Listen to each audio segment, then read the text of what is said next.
ये बड़ी बात जो है, जो इन्होंने कहा कि 500 से 11 ही मत कर, मैं कुछ और बोलना चाहता था, लेकिन अब ये 500 का ये मामला तो क्लियर करना पड़ेगा पहले, तभी आगे बढ़ेंगे। नहीं तो यहाँ बात पूरी की पूरी गलत तरीके से समझो।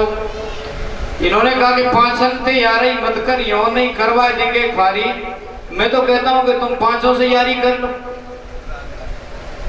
इसमें अड़चन क्या है 500 से 11 करने में? अब इसे समझ लो, क्यों कर लो। मैं ये कह रहा हूं काम, क्रोध, लोभ और मोह, सबने तुमसे यही कहा है कि काम, क्रोध, लोभ और मोह इसे छोड़ो। और जब तुम छोड़ने के चक्कर में होते हो तो तुम्हारे पास क्या होता है बताओ? तुम किसी को छोड़ते हो तो उसे इग्नोर करते हो, उसे हटाने की कोशिश करते हो। और जब तुम हटाने की कोशिश करते हो तो तुम उसे हटाओ हटाओ हटाओ, लेकिन वो ऐसी चीज तो है नहीं जो किसी दूसरे के यहां से आई है, वो तो चीज तुमसे उदय हुई है। काम, क्रोध, लोभ और मोह सब तुमसे ही उदय हुआ है। मैं तो नहीं कहूंगा कि तुम उसे छोड़ो, मैं तो ये कह रहा हूं कि तुम उसे देखो। मैं छोड़ने की कह रहा हूं ना अपनाने की कह रहा हूं, यही कृष्ण का सूत्र है, आगे उस पर भी चर्चा करेंगे। काम, क्रोध, लोभ और मोह, इसमें क्या क्या बुरा क्या है? ये पूरी की पूरी प्रकृति परमात्मा ने बनाई है, और परमात्मा इतना ना समझ तो नहीं हो सकता जो कुछ वो कोई गड़बड़ चीज बना दे। लेकिन बात यह है कि तुम्हें जो समझाया जाता है वो इस तरीके से समझाया जाता है, ये चीजें गलत हैं, और गलत होने से तुम उन चीजों के खिलाफ हो जाते हो, तुम उसे छोड़ नहीं सकते हो। ये भी समझ लो, क्या काम तुम छोड़ पाए? क्या क्रोध से तो तुम मुक्त हो पाए? क्या तुम लोभ से मुक्त हो पाए?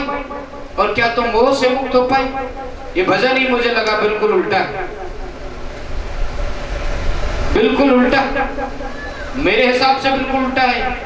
क्योंकि इसमें जो कहा गया है वो 500 से 11 ही मत करियो, नहीं करवाए देंगे ख्वारी, ये तो ठीक है, ख्वारी तो करवा देंगे, लेकिन ख्वारी ये करवाएंगे कैसे, उसे समझो। कि मैं कह रहा हूं कि तुम उन चीजों को, जिन जिन चीजों में तुम अधिक रसपूर्ण हो, उन उन चीजों में प्रवेश करो। यही तंत्र कहता है, जो मैं कह रहा हूं यही शंकर कह रहे हैं। कि तुम्हें दिख रहा है कि सांप है, तुम्हें रस्सी सांप दिख रही है, तंत्र कहता है कि तुम उसमें प्रवेश करो, टॉर्च जला के देख लो, जाकर के देख लो, प्रकाश कर लो, जाला करके उसको देख लो। रस्सी सिर्फ रस्सी है, सांप नहीं है। लेकिन यदि तुम उस रस्सी के पास न जाओ तो वो सारी जिंदगी भ्रम बना रहेगा कि रस्सी सांप है, और रस्सी को सांप समझने में भ्रम स्वाभाविक है। रजत सीप में भास, गोस्वामी जी का सूत्र मुझे ध्यान, रजत सीप में भास जिम यथा भानु कर बात, यद्यपि मृथा तिहुकाल में भ्रम न सके ढुंगुटाल। रजत सीप में भास जिम यथा भानु कर बात, यद्यपि मृथा तिहुकाल में भ्रम न सके घुटाल। रेगिस्तान में आप दूर से देखिए तो मैं ऐसा लगेगा कि कोई पानी का कोई जलाशय है। वो सूर्य की जो किरणें गिरती हैं वो चमचमाती हैं उस रेत पे, और कई बार यह भ्रम हो जाता है कि कोई जलाशय है, लेकिन तुम जाकर के देख लोगे तो तुम्हारा भ्रम मिट जाएगा। लेकिन यह भ्रम क्यों नहीं मिट रहा है? कि तुमने जाकर के नहीं देखा। यही अड़चन है, यही कठिनाई है कि तुम दूर से चीजों को देखते हो और तुम समझ लेते हो कि रस्सी सांप है। तुम जाके नजदीक देखोगे रस्सी सिर्फ रस्सी है, सांप नहीं है। और जिन जिन चीजों को तुम आंखों से खोल करके देख लेते हो, उन चीजों से तुम मुक्त हो जाते हो। तो मैं कह रहा हूं तुम क्रोध से भी यारी करो, तुम काम से भी करो, तुम क्रोध से भी करो, तुम लोभ से भी करो, तुम मोह से भी करो। एक बार देखो जाकर के, और तुम जाकर के पाओगे कि ये बिल्कुल व्यर्थ है, और उससे तुम वापस आ जाओगे। ये संसार इतना व्यर्थ है, आश्चर्य इसमें रस कैसे है। और यदि इसमें रस है तो इसका एक ही कारण है कि तुमने आंख खोल करके देखा नहीं इसे। बस ऐसे किसी ने भजन सुनाया कि 500 से 11 मत करियो, नहीं करवा देंगे ख्वारी। ख्वारी तो वो करा ही चुके हैं, क्या करवा देंगे ख्वारी? ख्वारी तो हो ही चुकी है, और थोड़ी ख्वारी और करवा के देखवा लो उससे। जैसे मैं कह रहा हूं, मैं ये कह रहा हूं तुमसे, एक बार देखो, लोभ को देखो, लोभ में प्रवेश करो, देखो उससे एक बार होश पूर्ण होकर के एक दिन जाग करके लोभ में प्रवेश करो और तुम पाओगे कि फिर तुम लोभ न कर पाओगे। तुम एक बार समग्र होकर के प्रवेश करो क्रोध में। अभी तो मैं कह ही रहा था कि पूरा का पूरा तुम क्रोध एक दिन करके देख ही लो, फिर तुम क्रोध कर न कर पाओगे। तुम एक बार लोभ में और काम में और क्रोध में सब में एक बार होश पूर्ण। मर्यादा यह है, कंडीशन यह है, शर्त यह है कि तुम्हें होश रखना है करते समय। तुम होश में कुछ काम गलत नहीं कर सकते। तुम काम जो गलत करोगे बेहोशी में करोगे। जब क्रोध तुम्हें आता है तो तुम्हें पता नहीं होता, जब लोभ में तुम पड़ते हो तभी भी तुम्हें पता नहीं होता, जब मोह में भी होते हो तब भी तुम्हें पता। इसीलिए तुम शिकार हो। तो लोगों ने ये तो कह दिया कि फांसन तैयार है, मत करियो, नहीं करवा देंगे खारी। मैं तो ये कह रहा हूँ एक दिन करके देखो तुम यार, तो मुक्त हो जाओगे। क्योंकि फिर तुम प्रकाश में जाकर के देख लोगे, तुम सूर्य के प्रकाश में देख लोगे। तुम अंधकार में करते हो सारे के सारे काम और फिर अड़चन पैदा होती है, तुम छोड़ भी ना पाते हो और पूरा प्रयत्न भी कर पाते हो, छोड़ने का पूरा प्रयत्न करते हो और कुछ छूट भी नहीं पाता।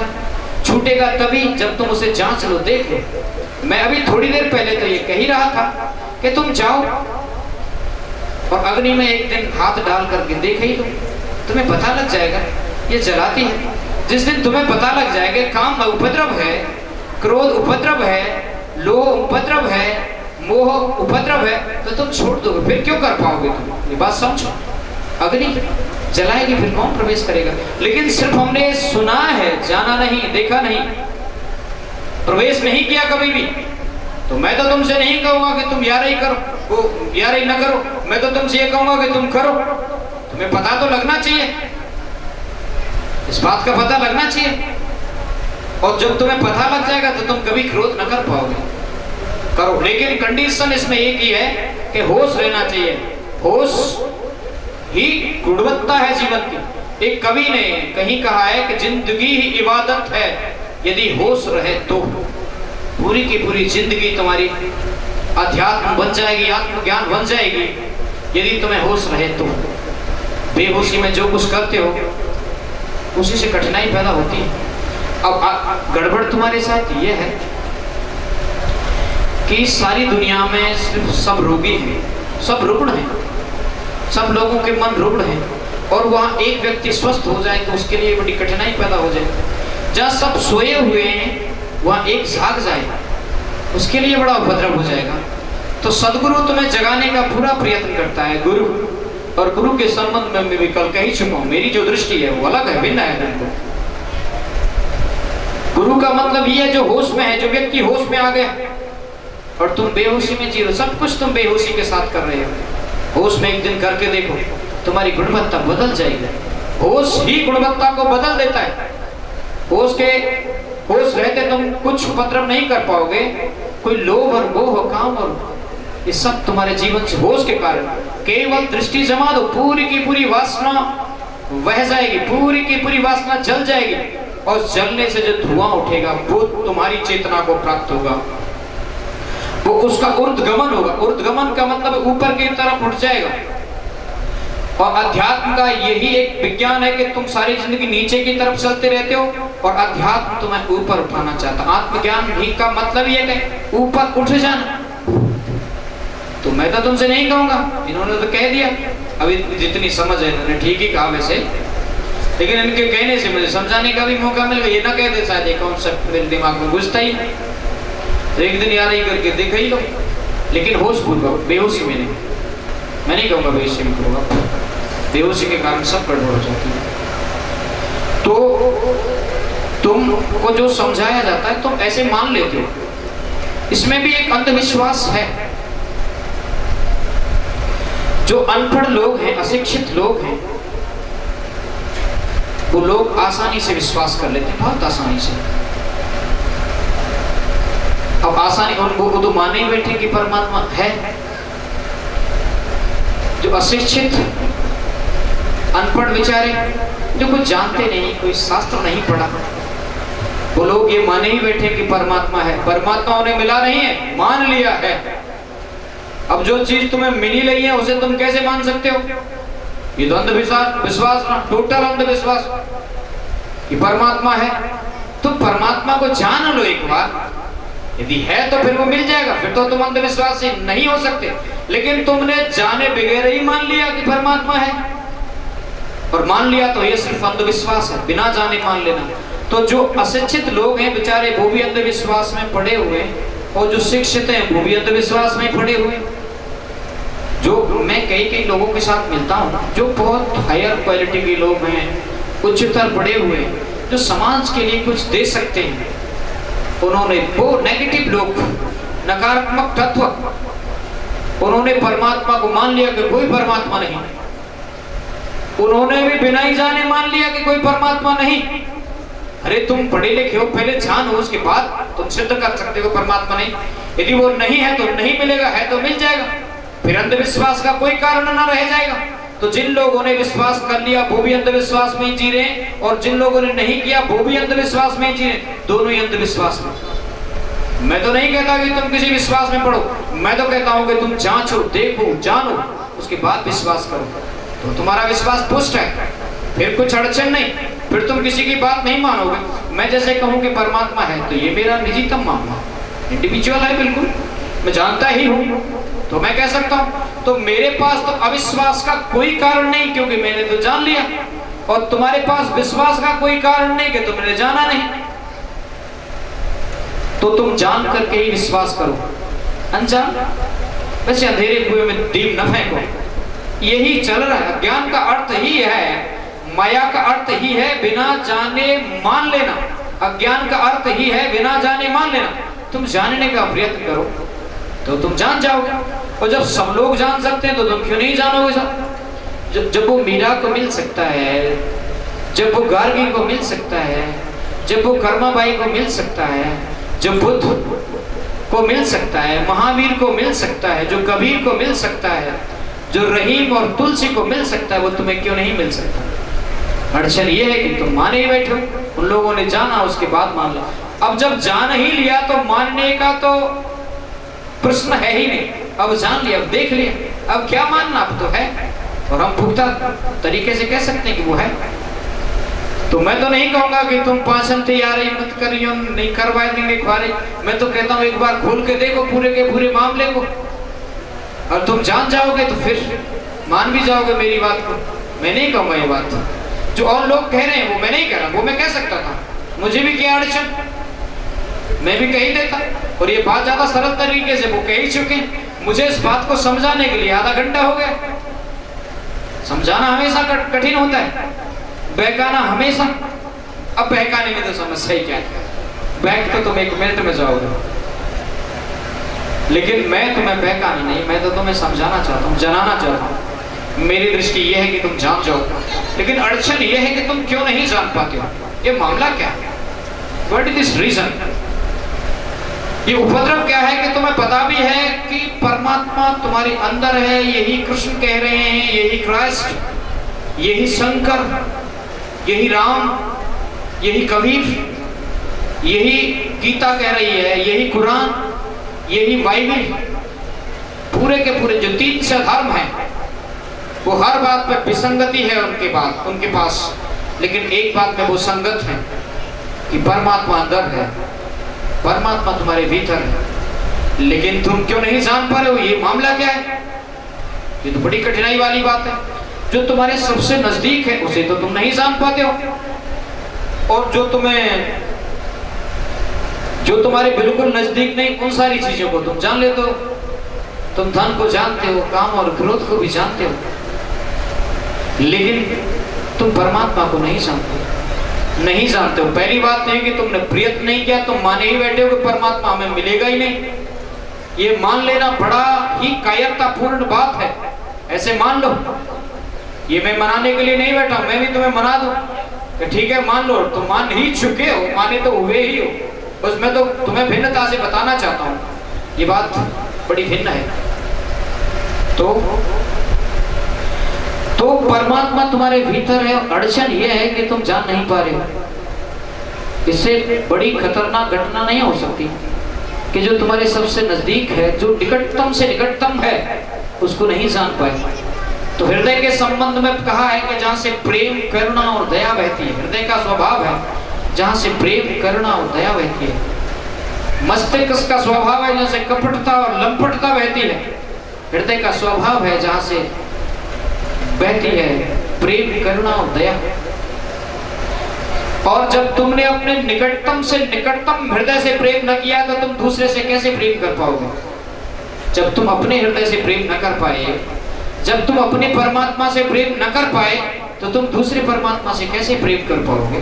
तुम दूसरे व्यक्ति से कैसे प्रेम कर पाओगे जब तुम अपने हृदय से प्रेम नहीं कर पाते हो? जब तुम निकटतम चीज को न जान पाए तो तुम बाहर से क्या जानोगे? तुम दूसरे को क्या जानोगे? दूसरा भी तुम्हारे जैसा ही है। लेकिन मैं तो कहता हूं तुम अपने हृदय को जानो। तुम अपने तुम्हारे हृदय में छुपा हुआ जो चैतन्य है, जो आत्मा है, जो चेतना है, जो प्राण शक्ति है, जो संजीवनी है, जो अध्यात्म विद्या है, वो तुम्हारे भीतर बसी हुई है। उसे खोलो। यही कृष्ण कह रहे हैं, ईश्वरी सर्वभूतानां हृदय देश स्थिति। ईश्वर सब भूतों के हृदय में वास करता है। लेकिन अड़चन ये कि भीतर हम बुरा प्रयास कर लिया लेकिन परमात्मा के आता ही नहीं, क्योंकि तुम बाहर से भरे पड़े हो। ये जो बाहर से भरा पड़ा, ये जो भीड़ तुम देख रहे हो, इस भीड़ के कारण तुम नहीं जान पा रहे हो। तुम जो कुछ करते हो भीड़ के साथ करते हो। जो भीड़ कर रही है उसमें क्या अड़चन है? लेकिन अकेले करने में अड़चन है। जब जहाँ लीक पर सब चलने में क्या दिक्कत है? लेकिन नई लीक बनाना बड़ी दिक्कत है। इसमें तो श्रम, मेहनत, परिश्रम लगेगा उसमें। तो तुम परिश्रमी नहीं हो। तुम्हें तो सारी की सारी चीजें ऐसे मिल जाए जैसे बाहर से परमात्मा को भी कहते, जैसे कोई पकड़ा दे लड्डू की तरह। अब लड्डू तो कोई पकड़ा भी दे, लेकिन परमात्मा को कैसे पकड़ा? वो लड्डू जैसा नहीं है जैसे तुम खा लो। वो तो तुम्हारे अंतस में, तुम्हारे अंतःकरण में, तुम्हारे हृदय में बैठा हुआ है। तुम नहीं जान पाते हो तो भीड़ के कारण नहीं जान पाते। ये उपद्रव मेरे साथ भी हो गया एक दिन। क्या हो गया कि सब लोग भागे जा रहे हैं, भागे जा रहे हैं, सब लोग भागे जा रहे हैं और उनके साथ मैं भी भाग लिए। क्या है, कहीं ना कहीं तो पहुंचे ही जाएंगे, तुम भी इनके साथ भाग ही लो। अब मैं भी भाग रहा हूं, वो भी भाग रहे, और पूरा का पूरा संसार ही भाग रहा है, मुझे तो ऐसा लगे। अब मैं भी भागा उनके पीछे पीछे। अब मेरी रेस हमेशा से कम रही है। लोगों की दौड़ है अपनी। वो तो हाथी की तरह भाग रहे हैं, कोई कार की तरह, और कोई तो फ्लाइट की तरह, जहाज की तरह उड़ रहे हैं। धरती पे पैर नहीं हूं।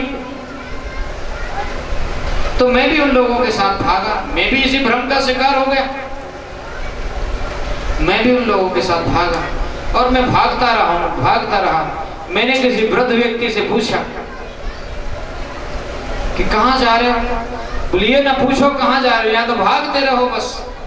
यहाँ का नियम ही है भागना बस। एक सूत्र मैंने लिख रखा है कि संसार चक्र तो चलता ही रहेगा, तुम तो भागते ही रहोगे।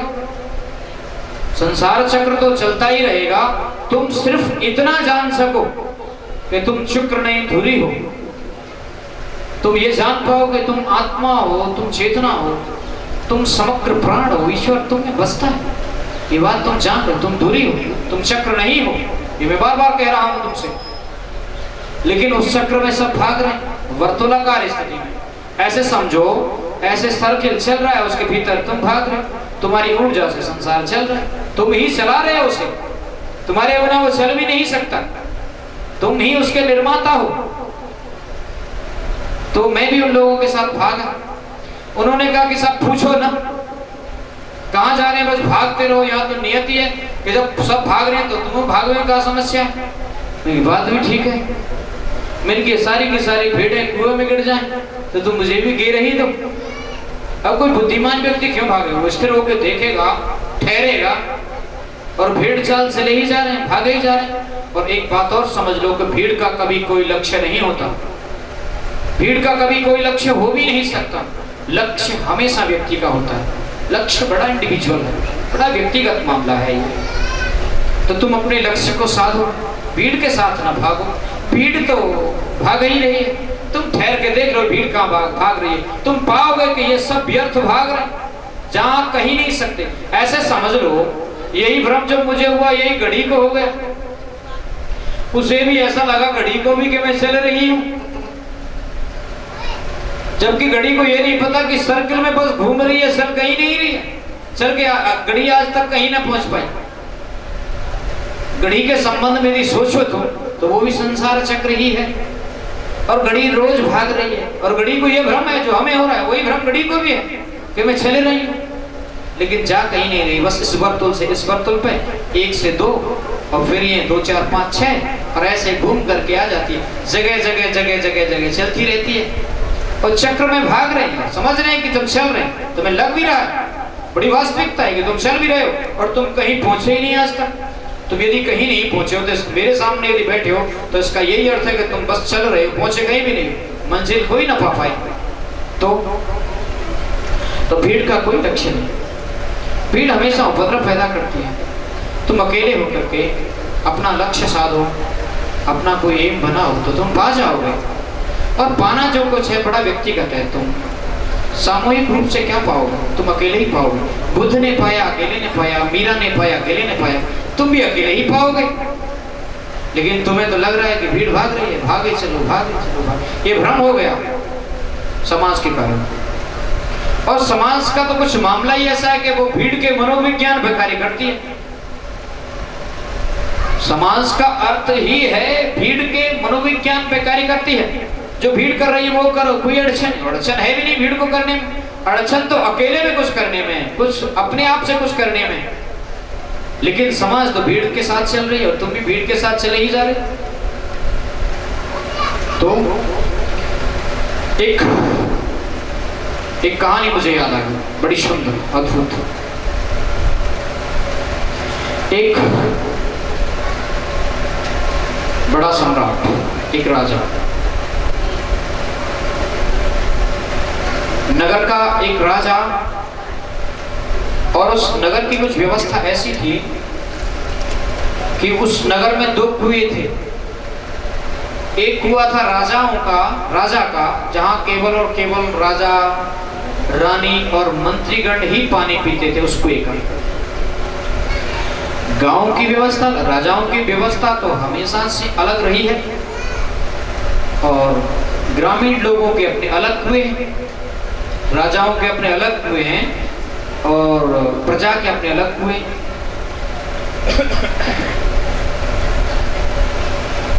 एक दिन ऐसा हुआ, एक जादूगर आया उस नगर में। जादूगर ने बड़ा खेल दिखाया और लोगों ने इसे कुछ भी न दिया। जादूगर गुस्सा हो गया। जादूगर ने क्या किया, पुड़िया जादू की गांव वालों के कुएं में डाल दी, और ये कह दिया इस कुएं का जो पानी पिएगा वो पागल हो जाएगा। अब गांव वालों के पास कोई कुआं नहीं, बड़ी कठिनाई हो गई गांव वाले के साथ। और राजा के कुएं से पानी पी नहीं सकते। राजा तो आखिर राजा है, राजा आज भी किसी को पानी नहीं पीने दे। उनका बस चले वो तो सारी की सारी पृथ्वी को अपना लें, लेकिन उन्हें ये नहीं पता है कि तुम किस पे शासन करोगे। फिर एक डोकरी बेदादी लग गई, वो परिवार में थी, थोड़ा दिमाग खराब